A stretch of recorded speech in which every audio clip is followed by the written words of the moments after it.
বস office থেকে 20 বার phone আইছে, জরুরি ফোন। তুই আগে ফোন রাখ। এই বাটার মালিক কে?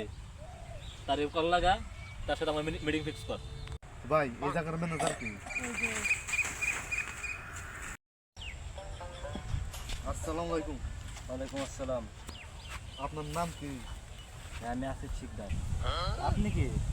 একে গ্রুপের চেয়ারম্যান জিসান চৌধুরীর পিএস চিকু। আমার বস আপনার সাথে জরুরি মিটিং করতে চায়। আমার বস আছে, আপনার বসের সাথে জরুরিভাবে একটা কথা বলবে, মিটিং ডাকি।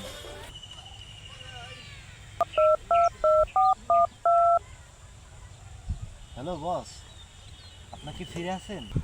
কে কে গ্রুপের চেয়ারম্যান জিসান চৌধুরী আপনার সাথে সাক্ষাতে আসছেন। আপনি প্লিজ দয়া করে একটু সাইডে আসেন।